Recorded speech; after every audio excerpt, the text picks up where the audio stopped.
மூங்கில் காடுகளே வந்து முனகும் பாடல்களே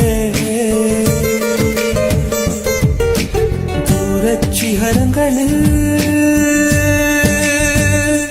கண்ணீர் துவைக்கும் அருவிகளே இயற்கை தாயின் மடியை பிரிந்து எப்படி வாழ இதயம் தொலைந்து சலித்து போனேன் மனிதனாயிருந்து